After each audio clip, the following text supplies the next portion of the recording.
Kemudian setelah itu, masalah dikatakan orang riak dan sebagainya, ini adalah masalah hati. Orang tidak boleh takut dikatakan riak. Paling enak tuh kalau kita dikatakan riak itu. Seharusnya orang itu, termasuk tadi urusan share tadi. Kalau Anda sholat dikatakan oleh orang riak itu ujian. Kalau Anda sudah bisa bertahan dikatakan riak, Anda sudah ikhlas. Ikhlas kan urusan kepada Allah, bukan urusan manusia. Kadang-kadang dibilang riak saja sudah panas. Kurang ajar saya dibilang riak. Ente sudah riak gitu, dibilang riak gitu saja sudah pusing. Nah ini termasuk yang urusan share-share tadi. Orang ngomong riak itu nggak penting. Ngomong riak itu yang ngurus bukan ente, Allah yang mengatakan orang itu ikhlas tidak ikhlas itu Allah. Manusia nggak tahu. Kelihatannya si ikhlas belum tentu ikhlas.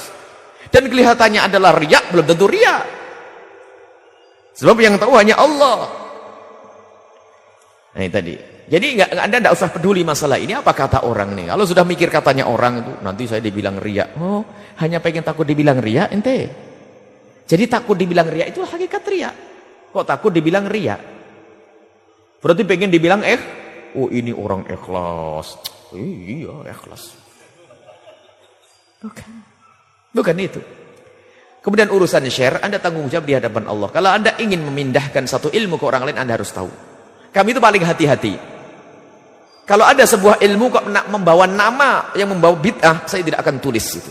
Maka jangan mentang-mentang itu kalimat baik lalu Anda share lagi ke tempat lain. Siapa dulu ini pembawanya, dari mana sumbernya, dan siapa yang menerbitkannya. Takut kita mengantarkan orang ke sana.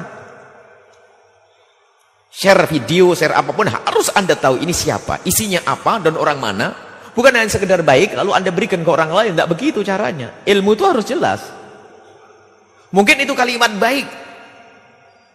Ternyata di situ ada menitipkan alamat, ada web yang harus dikunjungi. Akhirnya penasaran kunjung, tak taunya di situ banyak.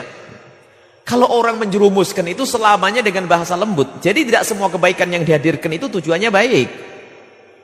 Lah kalau orang nipu itu kan pakai manis-manis dulu, baik-baik dulu. Makanya ada sanad ilmu tuh. Web pun jangan Anda kunjung asal web. Udah sekarang zaman rusak itu. Ustadz Google lebih dikagumi daripada ustadz di masjid itu. Kalau punya masalah tidak ke kiai, langsung ke Mbah Google. Permasalahan ini Mbah Google. Sama ustadz Yahoo. Habislah semuanya ustadz nenek. Bahkan seolah-olah lebih pintar dari kiai. Boleh Anda masuki web Moke atau web situs tertentu. Anda bisa masuk tapi sudah jelas ini milik siapa.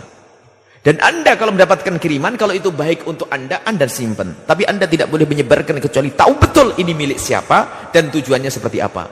Dan Anda amanat di hadapan Allah Subhanahu wa taala. Dan perlu Anda baca dulu, ada seorang sudah share. Nggak pernah dengar, nggak pernah baca, hanya pengen biar dibilang aktif dalam dakwah. Nggak pernah dibaca itu ada, tapi Anda insya Allah membaca ini. Ada orang terima, kirim sana kirim. Jadi untuk nge-share sendiri Anda harus hati-hati ini milik siapa, akidahnya benar atau tidak. Kemudian Anda baca dulu, Anda dengar dulu, karena berbahaya sekali ini. Sangat mudah Anda sebarkan sekali bisa menjadi sejuta manusia yang dengarkannya. Baik, adapun nanti setelah Anda kok ngirim kebaikan-kebaikan kok dibilang riak, ya tadi kaidahnya jangan takut dibilang riak saja sudah murung. Mana nih? Khawatir kita sudah tidak ikhlas lagi. Enteng kalau dibilang riak. Dibilang riak itu enteng. Orang dibilang riak jangan susah.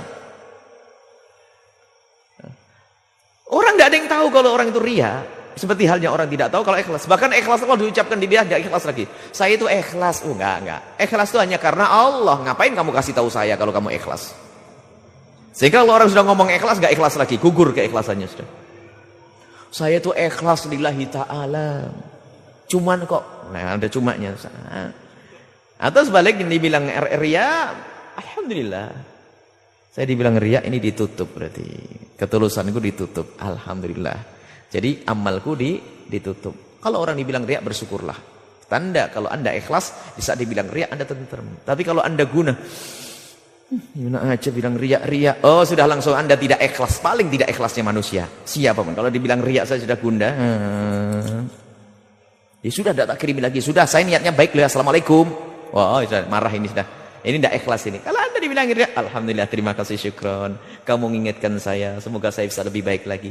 Besok tapi jangan khawatir. Tetap besok saya kirimi. Kamu kirim-kirim si riak. Oh iya, namaku ganti si riak bukan si riak. Namaku si Aisyah. Gitu aja. Nyantai aja sudah. Nggak usah. Nah ini, kalau sudah hati kita gundah, berarti Anda tidak ikhlas. Siapapun, bukan berniayanya. Kalau Anda dibilang riak kok bingung, Anda sendiri memang punya riak. Karena ikhlas itu sudah agak peduli. Ente ngomong apa? Ikhlas hanya karena Allah. Dibilang riak, ente ngomong riak. Anda tidak perlu omongan ente. Kalau Allah ngomong ente riak, Anda baru nangis. Yang ngomong ente, oh tenang aja. Asalkan Allah tidak ngomong saya riak. Baik itu saja. Wallahu a'lam.